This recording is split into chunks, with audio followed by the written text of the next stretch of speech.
Sa kahabaan ng J. Rosales Avenue sa Butuan City sa Mindanao, agaw eksena ang estatwang ito. Replika ng artifact na nahukay sa Agusan del Sur noong 1930s na gawa sa purong ginto. Ito ang Golden Tara. Yung statue na nandyan, it's an initiative ng community. Image was found in Agusan del Sur and then it was adapted to be a tourism icon for Caraga region. Ang Golden Tara nasa Field Museum of Natural History sa Amerika. Pero bukod dito, may isa pang gininto ang yaman na napabalitang nahukay noon sa Butuan. Isang dagger o punyal na ang hawakan, gawa rin daw sa purong ginto.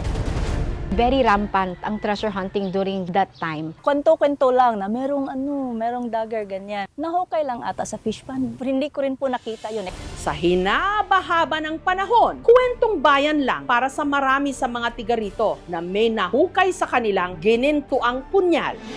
Hanggang nito lang nakaraang buwan, ang gintong punyal ng Butuan namataan daw sa isang auction house sa Makati. Nakatakda na raw itong i-auction o isubasta sa nakalululang halaga. Yung collector na gusto na nga niyang i-share o i-let go, kaya napunta siya dito. Ito nga ba ang punyal na saksi sa ginintuang kasaysayan ng Butuan? Walang dagger na ganito na nasa kahit anong museum ngayon. Kaya ito'y dapat makauwi sana sa Butuan dahil dito nang galing. Makakauwi pa kaya ang gintong punyal sa orihinal nitong tahanan?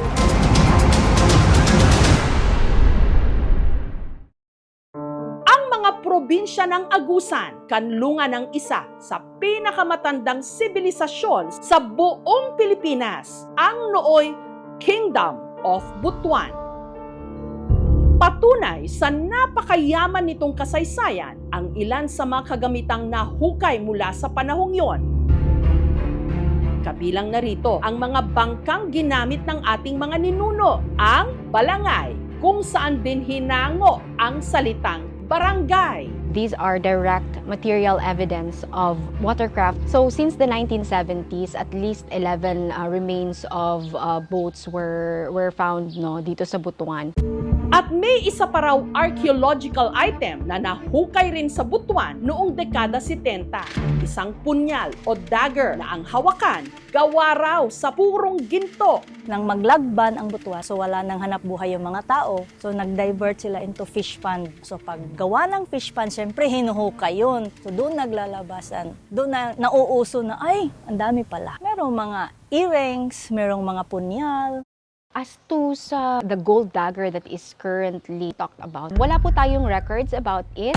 Hanggang kamakailan lang, inilabas ng auction house na Leon Gallery ang pinakabagong koleksyon na kanilang isusubasta. Kabilang sa nakadisplay ang isang gintong punyal na pinaniniwalaang siyang nawawalang punyal na nahukay sa Butuan. Ito yung prized possession ng isang kilalang collector. Yung collector na gusto na nga niyang i-let go, kaya napunta siya dito sa Leon. Ang punyal, 35 centimeters ang haba, mas mahaba lang ng kaunti sa isang ruler. Ang patalim nito, kinakalawang na, pero ang hawakan, buong buo pa, kumikinang dahil gawa raw sa purong ginto. Kita rin ang nakaukit ditong disenyo. Sinasabi ng mga Kastila, ay, nung bago kami dumating, wala yung mga Pilipino na yan, wala silang alam, wala silang kultura. Pero dito, pinapakita na meron tayong sariling ekonomiya, mayayaman ang mga Pilipino, as in solid gold yun. Ang gintong punyal, tinatayang nagmula pa noong ika-10 siglo o 10th century.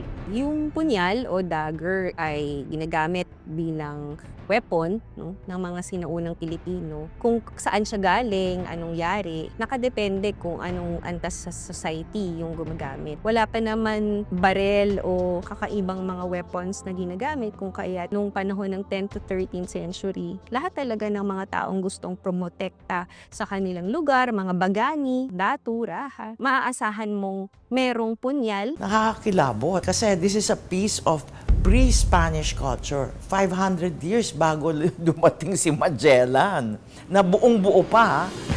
Ang balita tungkol sa nakatakdang isusubasta na punyal nakarating sa mga tiga-Butuan. Kung dito siya hinukay, karapat-dapat dito rin ibalik. Kaya ito ay dapat makauwi sana sa Butuan dahil dito nang galing. Hopefully, maibalik. That is who we are. So ayaw na naming paniwalaan yung Indio kayo, mangmang kayo, wala kayong alam. Meron kaming alam, meron kaming goldsmith industry. Bagay na siya ring nais ng pamunuan ng Pambansang Museo ng Pilipinas sa pangunguna ng Director General nito na si Jeremy Barnes. Walang dagger na ganito na nasa museum ngayon. Our hope is ma-install siya permanently sa Butuan. Para yung mismo kababayan nating Butuanon, meron silang isang treasure na ganito na galing sa area nila 1,000 years ago. Pero ang tanging paraan daw para makuha ang gintong punyal ang sumama sa auction ng Leon Gallery. We're going to start the bidding here at 1.2 million. We'll start me off at 1.2. Sir, 1.2, thank you. Now asking for 1.3. 1.3 with you, sir, thank you. Now ask 1.4. Mabili kaya ito ng National Museum? I have 1.9, asking 2 million now. Maiuuwi pa kaya ang gintong punyal sa Butuan? Then once, then twice. Ang kasagutan sa aming pagbabalik.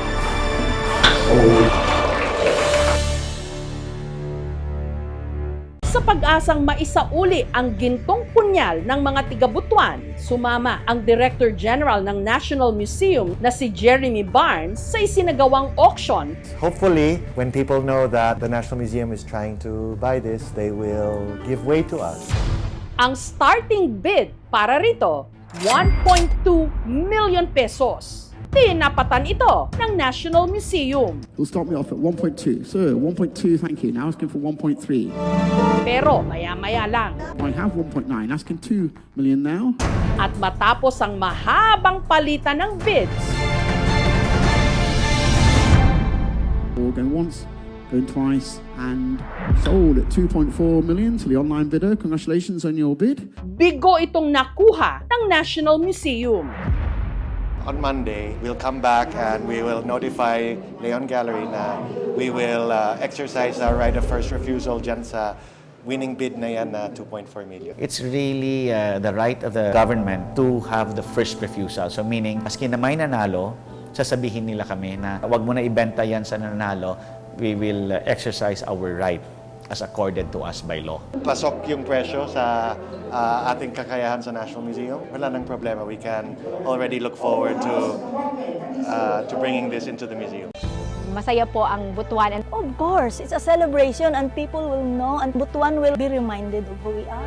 Ipinagbabawal ang paghuhukay ng mga cultural property ng walang permit. Ang pagbibenta ng mga nahukay ng walang permit ay pinagbabawal din. Kapag mayroong nakitang mga bagay, artifact mula sa lupa na kahalintulad nito, huwag muna itong galawin. I-report agad. Para sa akin, ang sining at ang kultura ng Pilipinas, yun ang dapat paggastusan para lalo nating maunawaan yung sarili nating identity. Priceless yun.